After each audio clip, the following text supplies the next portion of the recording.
तो अब आप अनुमान लगा सकते हैं कि लगभग 90-100 वर्ष पुरानी घटना होगी, 100 वर्ष पुरानी घटना होगी। महाराज जी बताते थे कि बैसाख का महीना था, शुक्ल पक्ष की 10वीं थी और ठाकुर जी को शयन करा के हम यमुना किनारे थोड़ी देर ठंडक में बैठने के लिए गए, वहीं बैठ के माला फेरेंगे। सत्य घटना है भैया जी। तो वहां एक संत बैठे दिखाई पड़े, बोलो यमुना जी के पुलिन में बैठे थे, इतनी दूर यमुना जी से बैठे थे जैसे हमसे पूज्य महाराज जी बैठे, इतनी दूरी पर जल था, माने केवल 1-1.5 हाथ की दूरी पर जल था। वहां एक संत बैठे थे, गौर वर्ण का शरीर था और शरीर एकदम अस्थि मात्र शरीर था, पर शरीर से इतनी कांति प्रकट हो रही थी, महाराज जी कहते थे मस्तक ऐसे जैसे साक्षात पूर्णिमा का चंद्रमा हो, ऐसा मस्तक। वो उन्मुनी मुद्रा में विराज रहे थे। उन्मुनी मुद्रा योगियों की शांभवी मुद्रा, उन्मुनी मुद्रा, उस उन्मुनी मुद्रा में वो विराज रहे थे। कहते हमने चरणों में प्रणाम किया, वो मेरी ओर देखे नहीं, वे अपने भाव समाधि में थे। फिर हम आए, थोड़ी बैठकर वहां जप करते रहे कि महात्मा ध्यान से खुलें तो इनके पास बैठकर इनसे कुछ पूछें। लेकिन लगभग 1-1.5 घंटे बैठे, वे अपने ध्यान में ही रहे आए।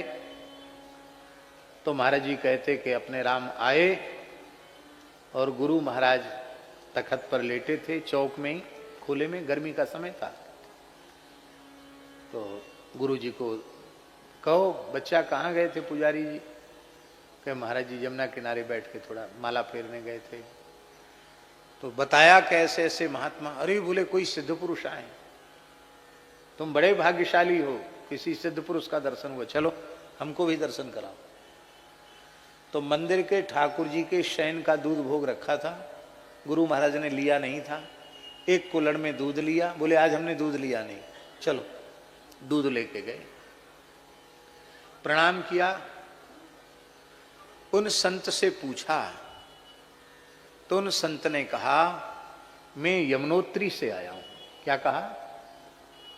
यमुना जी का उद्गम जहां से हुआ है यमुनोत्री, वहां से मैं हिमालय से आया हूं। तो महाराज जी आपका शरीर तो इतना कमजोर है कि आप तो चले ही नहीं सकते, कैसे आए? उन्होंने कहा मैं संकल्प सिद्ध योगी हूं, मैं अपने योग संकल्प से यहां आया हूं।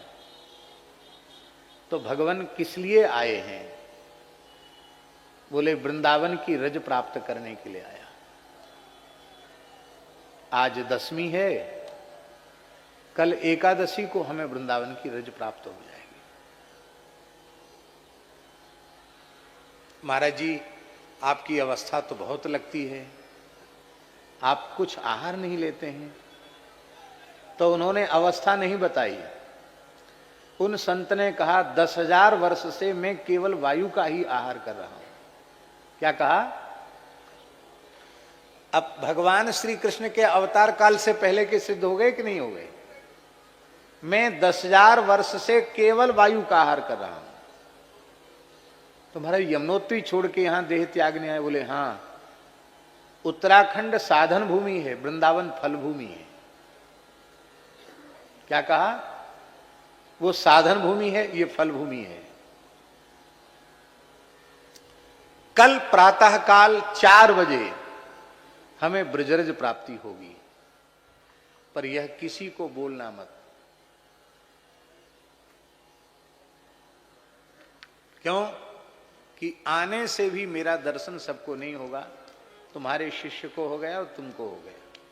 तो महाराज हमारे ठाकुर जी के ब्यारू भोग का थोड़ा दूध है, आप थोड़ा दूध ले लें। तो संत ने मुस्कुरा कर कहा कि हम तो वायु के अतिरिक्त कुछ लेते नहीं हैं, पर आपने कहा है कि हमारे गोपाल जी का ब्यारू भोग है, तो प्रसाद का तिरस्कार करेंगे तो दोष लगेगा। तो ऐसा कहकर महाराज जी एक घूंट, महाराज जी कुल्हड़ में से उन्होंने एक घूंट, मुश्किल से एक घूंट भी नहीं, शायद 1 तोला दूध उन्होंने थोड़ा सा पिया होगा, और पी करके फिर महाराज जी को दे दिया। और महाराज जी के हाथ से महाराज जी के गुरुजी ने लिया। महाराज जी कहते हमारे गुरुजी ने प्रसाद लिया, बचा हुआ हमको दिया। और सवेरे हम जल्दी ही 3 बजे ही वहां पहुंच गए कि देखें महाराज का देह किस प्रकार से। तो महाराज जी ने कहा कि हम सवेरे रात्रि को 2 बजे तो उठते ही थे, 2 बज के स्नान ध्यान करके ध्यान को बोले जमुना किनारे ध्यान करेंगे, चले गए वहां।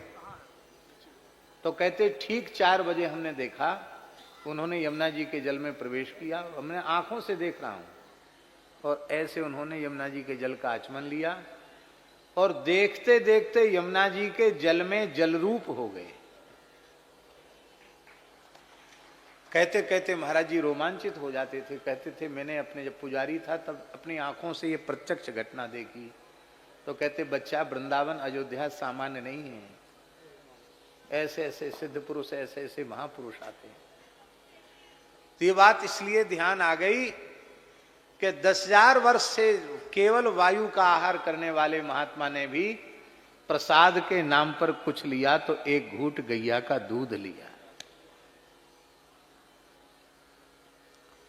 आप घर के द्वार पर वेद लक्षणा भारती देसी गाय की प्रतिष्ठा करेंगे, उसकी सेवा करेंगे, तो अवश्य ही कोई न कोई महापुरुष सुखदेव जी की कोटि का आ जाएगा। और आप